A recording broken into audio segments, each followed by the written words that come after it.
A rebellious teenager leaves school early and steps into a mystery that gripped a Midwestern community. Number 9 on our list is Kara Kopetsky. Kara Kopetsky came from a typical middle-class home. She was a cute, adorable, happy child. Hey, how are you? 2. But in 1992, when Kara was only 2, her parents divorced. Her mother remarried when Kara was 9. She always kind of had a hard time with that, you know. She always kind of wished that me and her daddy were still together.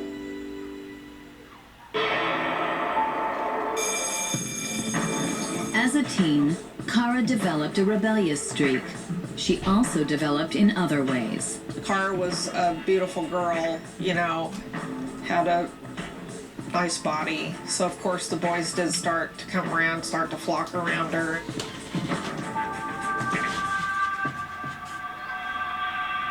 On the morning of May 4th, Kara got dressed and walked to Belton High. At 10:30, video from a security camera showed her leaving a classroom and stopping to talk to another student. Then Kara took off. She left the Belton High School through a form in the lunchroom area. On the video, the surveillance tape as she's leaving, she did not appear to be distraught. She was not leaving with anyone. That afternoon, Kara failed to come home from school. She didn't answer her phone either. At 4 p.m., Kara's stepfather began looking for her. I went up to her work, which isn't very far away from the high school, and asked her manager if he had saw or heard from her, and he said, no, we're expecting her at 4 o'clock.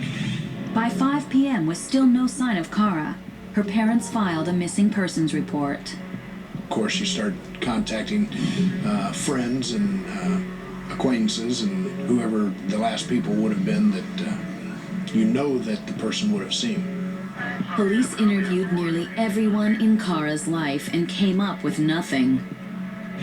Then they looked into the possibility that Kara ran away. Kara would have never dropped her whole life. All her clothes are in her room, her iPod's in her room, her bank account still has $105 in it, and it's had the same amount in it for the last 2 years. It is my opinion that Kara Kopetsky did not run away. Our family wasn't perfect, but we were a family and there's love in our family. Kara's disappearance was big news in Belton, Missouri, but the national media failed to take notice. Kara's parents launched a campaign of their own. We printed posters and flyers and took tablets, and we covered all of the Belton area. We took a map, quartered it off, and we went down each street and handed flyers out and asked if they had saw her, asked if they had saw any girls that might look like her. Police had no solid leads. Then, on June 2nd, nearly a month after Kara went missing, a recent high school grad was abducted from a parking lot in a suburb, 18 miles from Belton. When Kelsey Smith was reported missing, we all immediately thought that there may be some connection between the two. The important difference in this case, the violent predator was caught on tape. While the search for Kara Kopetsky continues, police take on the number 8 case on our list, the kidnapping of Kelsey Smith. Saturday, June 2nd, 2007. 18-year-old Kelsey Smith left her suburban Kansas City home to pick up a present for her boyfriend. She had called me at 6:57 as she was going into the store to ask me where was this item that she was looking for. She was only in the store 11 minutes. She comes out at 7:08, and 16 seconds later, she's gone.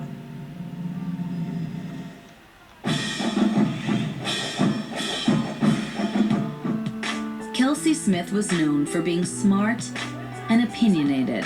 She had just graduated from high school. She was in the middle of going to graduation parties. She was very excited about going off to college. She had planned on going to Kansas State University. Even at 18, Kelsey followed an important family rule taught by her father, a former police officer. We drilled this into the kids from day one. As soon as they were old enough to go out on their own, anywhere they went, they had to let us know where they were going. Kelsey was really, really good at it. On June 2nd, 2007, Kelsey was in the mood to celebrate. The date marked her 6-month anniversary with her boyfriend, John. She was just running in to get the gift for John because they were going out to dinner that night. And she goes, "Bye, Dad, love you," and ran off to Target. And that was the last that I ever saw of her. Kelsey checked in with her mother by cell phone just before 7. But the Smiths became worried when Kelsey didn't return home by 7:30 to meet her boyfriend. Well, my initial thought when she wasn't back on time was that maybe she'd had a car problem, maybe her cell phone had died. The longer it went, the more concerned I got that something serious had happened. About 10:30, the Smiths called police. Officers discovered Kelsey's 1987 Buick parked at a nearby mall, about a mile from the Target store. Police noticed several disturbing signs. When we found Kelsey's car, her Target bag was there with all of her items in it that she'd purchased. Her wallet, money was there. But the only thing that we didn't find were Kelsey and her car keys and her cell phone. Investigators retraced Kelsey's steps and reviewed video taken by the store security cameras. As soon as Kelsey reaches her driver's door and opens it, you can see the figure in the white shirt and black pants running from outside the screenshot up behind Kelsey. Her car leaves the Target parking lot and then approximately 2 hours later gets parked in Oak Park Mall. Also on the surveillance tape, investigators noticed a man arriving at the Target lot at 9:28 on foot. He then gets into a pickup truck and drives away. The same man was caught on tape following Kelsey into the store 2.5 hours earlier. We reached out to the local media and asked them to put this person on the evening news. We have a local tips hotline that started receiving calls. Investigators also used cell phone records to try to locate Kelsey. We knew that Kelsey's cell phone was missing, and we assumed that it was still with her. They sent a technician out to the last tower that had contact with Kelsey's phone, and he hooked up some equipment, and he told the searchers that they need to go this way, and was able to narrow that grid down. We sent search teams to that area, and Kelsey was found within hours.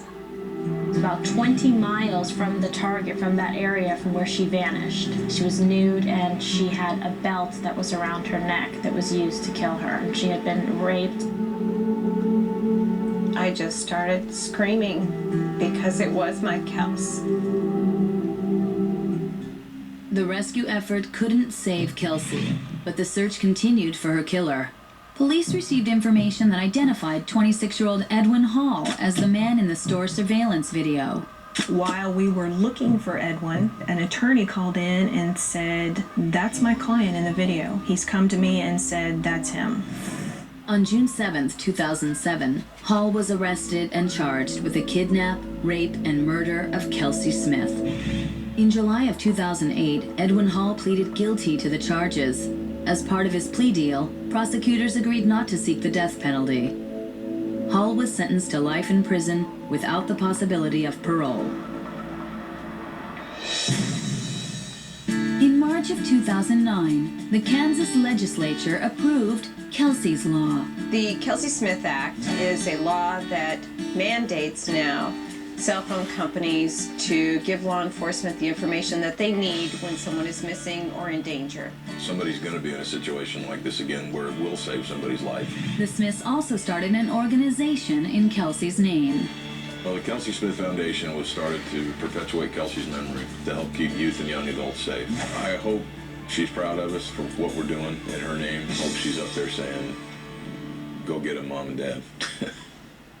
Authorities investigated Edwin Hall in connection with the disappearance of Kara Kopetsky, who vanished a month before Kelsey was abducted.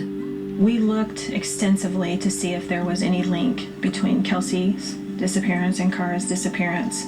We never found any connection at all. Hall was never charged in Kara's disappearance. Her case remains open. Kara's parents are still hopeful that they'll see their daughter again. Kara, we love you, we miss you every day, and every day we hope and pray that you come home. When we return, a blood-stained pillow, a pair of women's underwear, the desperate search for a missing Nevada teenager, and later, snatched from her bed, Elizabeth Smart, in her own words.